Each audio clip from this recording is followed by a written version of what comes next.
Salam, saudara kasih di dalam Tuhan Yesus Kristus. Saya akan berbicara tentang membangun iman. Saudaraku, di dalam 1 Korintus 3 ayat 11-15 firman Tuhan katakan demikian. Karena itu, tidak ada seorang pun yang dapat meletakkan dasar lain daripada dasar yang telah diletakkan, yaitu Yesus Kristus. Entahlah orang membangun di atas dasar ini dengan emas, perak, atau permata, kayu, rumput kering, atau jerami. Sekali kelak pekerjaan masing-masing orang akan nampak, karena hari Tuhan akan menyatakannya. Sebab ia akan nampak dengan api, dan bagaimana pekerjaan masing-masing orang akan diuji oleh api itu. Jika pekerjaan yang dibangun seseorang tahan uji, ia akan mendapat upah.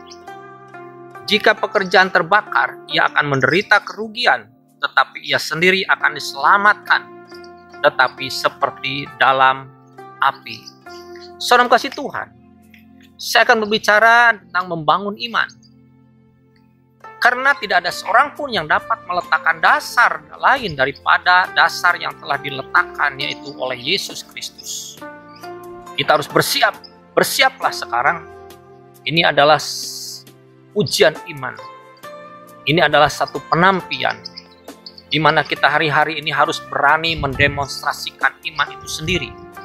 Di dalam ayat 12, entahkah orang membangun di atas dasar dengan emas, perak, batu permata, kayu, rumput kering, ataupun jerami. Salam kasih Tuhan, hari-hari ini iman kita ini terbuat dari apa? Dibangun atas dasar apa? Emas, perak, batu permata, kayu, rumput, ataupun jerami. Saudaraku, dengan adanya COVID-19 atau virus corona ini, iman kita hari ini uji. Kita dihadapkan dengan tantangan besar yang kita hadapi bukan dengan daging, tetapi harus dengan kekuatan kuasa Roh Kudus. Kekuatan Allah yang ada di dalam hidup kita. Waktunya kita bersungguh-sungguh dengan Tuhan. Saudaraku, sebelum ada situasi seperti ini, mungkin kita merasa nyaman beribadah kepada Tuhan asal-asalan, malas-malasan, banyak alasan untuk menunda waktu yang dari Tuhan. Menjadi satu kebiasaan, bukan satu kerinduan untuk bertobat saja.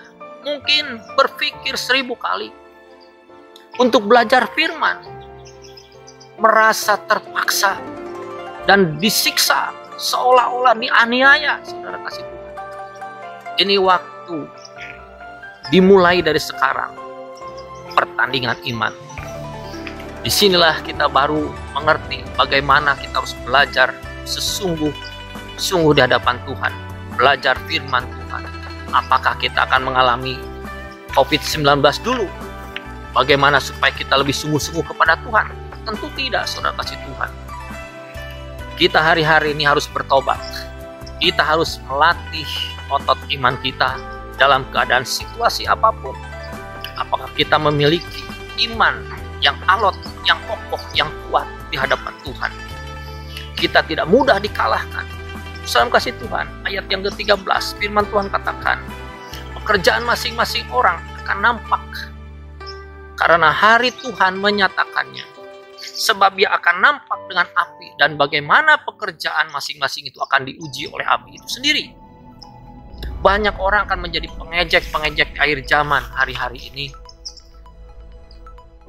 Ada seseorang yang berbicara kepada saya sudah membaca Mazmur 91, tetapi tidak ada reaksi, tidak ada apa-apanya, tidak ngefek.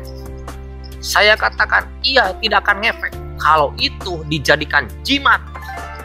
Saudara kasih Tuhan, pada waktu kita membaca firman Tuhan, Mazmur 91 itu adalah perkataan Tuhan, itu adalah firman Allah. Kita harus mengimani, menghidupi firman itu, bukan sekedar dibaca atau menjadi satu kebiasaan. Asal dibaca, saudara kasih Tuhan. Nah ini saudara kasih Tuhan, iman kita ini memiliki level. memiliki tingkatan.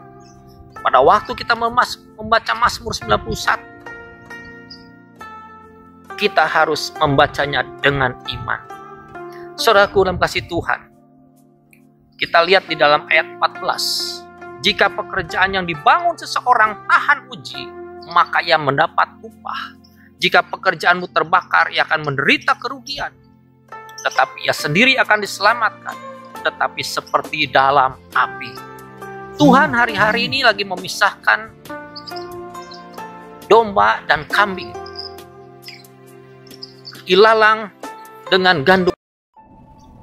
Tuhan mengenal siapa kepunyaannya. Pemisahan orang kudus yang paling sedikit jumlahnya tidak akan tersesat di kerumunan orang berdosa. Demikian pula orang berdosa yang nampaknya paling suci sekalipun tidak akan tersembunyi di kerumunan orang benar. Mari dalam kasih Tuhan, bangun iman kita di atas dasar emas, bukan rumput kering atau jerami. Pertandingan iman dimulai dari sekarang. Saya ingatkan, pertandingan iman dimulai dari sekarang. Jangan sampai engkau gugur di tengah jalan sampai kedatangan Tuhan Yesus yang kedua kali. Siapa bertahan sampai kesudahannya, dia akan selamat. Tuhan Yesus memberkati.